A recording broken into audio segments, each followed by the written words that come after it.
Hi, good morning. I'm Thomas Plantenga. I'm from Vinted, and it's an app where you can sell your clothes to each other. So it's actually quite a simple concept. I think I'm going to sit down because the crowd is kind of small, and it's all right. So thank you for getting out of your bed so early to join me to tell the story about what happened with Vinted.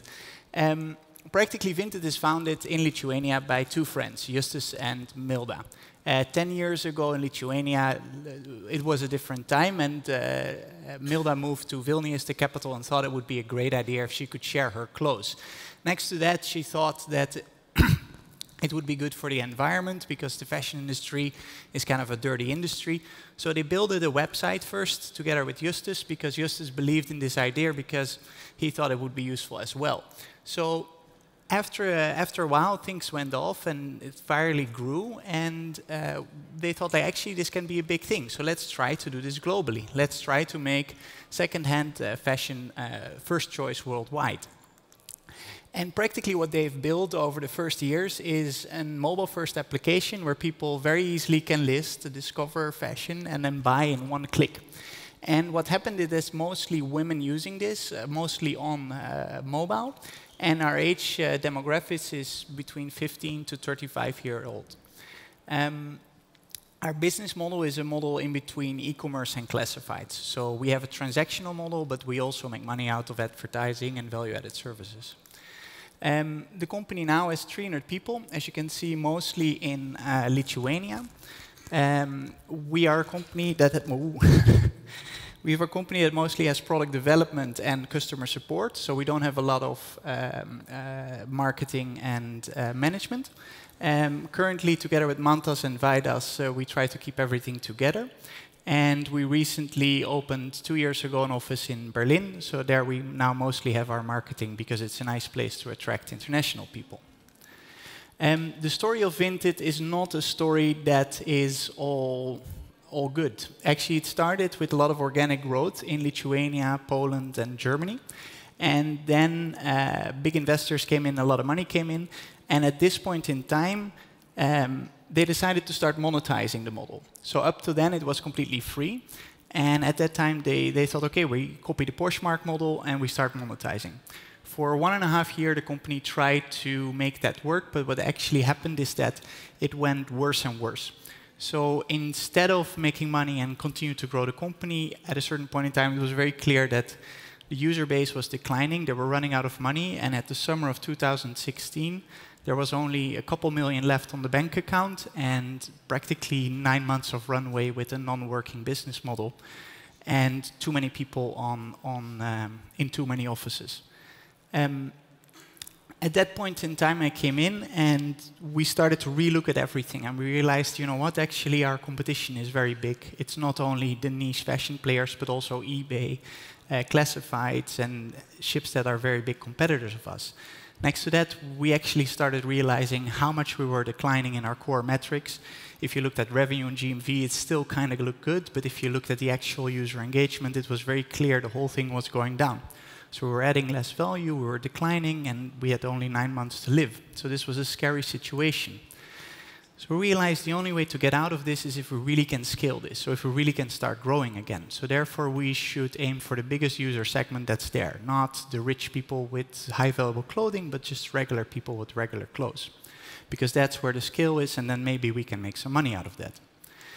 So we started to make a couple very, very big bets. And I got together with the co-founders and we decided to start to do many, many different things differently. So we sat together and we were in this realization. The first thing we said is, OK, let's drastically cut costs.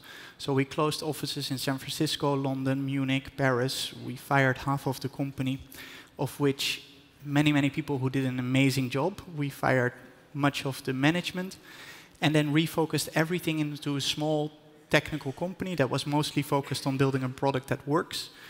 And then we start changing every business unit to really focus on user value. Then we went live again in Germany. And that actually kind of worked. We are now, from Germany, we regrow into the rest of Europe. We're actually kind of big in France and Belgium.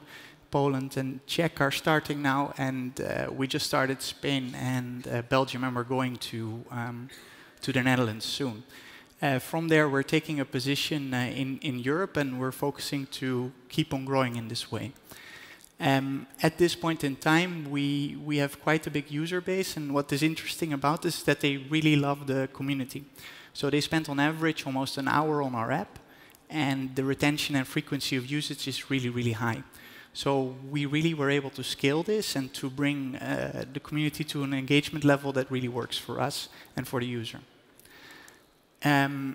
If we reflect back on where we were in 2016 when I came in, and what the decisions were we had to make, then those decisions worked out. But I would like to reflect a little bit on how that went. At this point in time, we're growing still very fast, still approximately 300% year over year. We're now doing 1.5 billion of sales annually, and we take a very good revenue out of that. But I think what is very interesting to reflect on for anybody who's building a business or investing in a business is that actually these moments are very heavy. And reflecting on that, it's actually not fun. Because if you look at what happened, if I walk you through the timeline, at this point in time when we had to take these decisions, obviously it was terrible to fire everybody. The second thing that was there, what helped us, was that actually our investors at that point in time had so little belief in it that they let us do anything that we thought would be okay. It was not that they were like, super thinking it through. It was more like, okay, this asset is lost.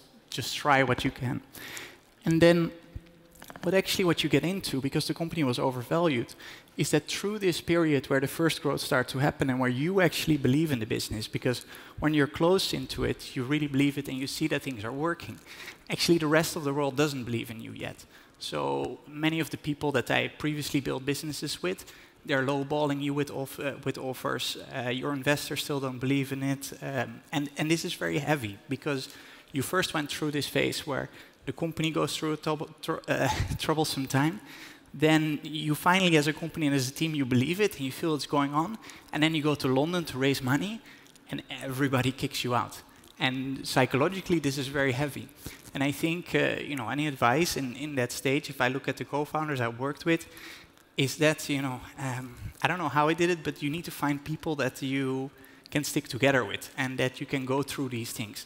Because now everybody in the board and everybody around it says, oh, it was so logical and it went so nice and you guys made such smart decisions. But at this point in time, everybody kicked us out. And it was only here when we got the first serious offers, and it was only here when we raised our first round. And even at this round, there were only 3 investors who made an offer. And obviously now people are saying everything is okay and everybody says it was a smart deal. But I think it's very good to realize that only in the last 9 to 12 months people start to realize that this was actually a company that was working. And whenever you get in such a situation, whether it's an investor or whether it's a co-founder, I would really advise to take a long look and realize that it takes very, very long before the general perspective on your company and what you're doing will change. I think that's my main message, and if there are any questions, please let me know. Yeah.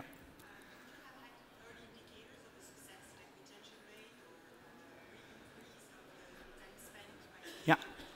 Yeah. So when we were at this point, we launched France, and we saw that the retention rates went up 80%. We saw that the frequency of trading went up 300%. We saw that our net take rate increased 3%. So internally, we really believed it. And we went to all these investors, and literally the most advanced funds, the partners were just scrolling on their phones and walking out of the meeting after 10 minutes. And we were devastated, because we really believed it, we really saw it. Even towards some internal investors, we said, like, this is so much work, so working so well. But then they said, like, well, let's wait through the summer, because as you can see, these are the summer dips that you have over here and over here. And everybody here thought, like, these guys are going to crash again. They're losers anyway, they don't know what they're doing. So we really believed it.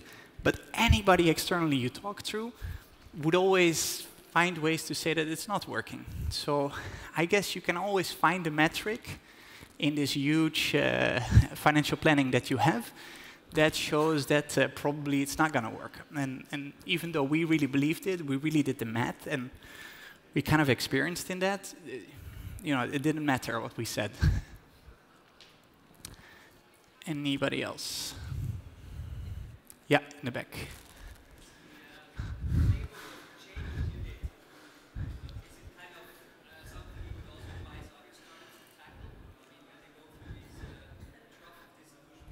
Yeah, yeah. I think two things, right? So don't hire too many people too fast.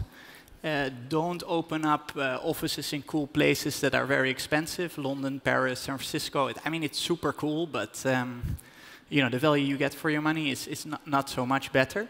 We now have an office in Vilnius. The quality of engineering is amazing. The quality of data scientists is beyond anything I've ever seen. So really build your company in a place that makes sense. And secondly, I think what saved us is like crazy customer focus. So we only do things if it makes customers more happy. That means let them sell faster, trade more safely, all those things. So it's a hyper focus on what the core of your company is. For us, it's selling clothes and making sure that you control your OPEX in a reasonable way. Any other questions? Yeah.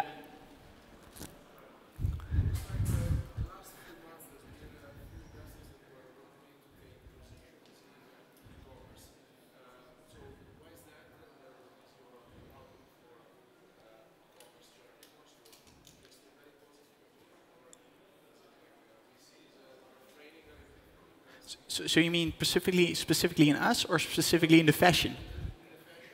Yeah. Yeah. So that's actually also true. At this point in time, fashion was still kind of, second-hand fashion was still kind of a dirty, unproven, sketchy business you wouldn't invest in. And actually only the last year, after we raised a round and a couple of other people showed success, more people are making new bets in this category. I think it's great because the category as a whole is still very, very immature. So I'm happy that us and competitors are getting solid funding. I think that's it, huh? OK. Thank you very much, guys. Thank you, Thomas. Thank you very much for coming and for being with us during a NOAH conference.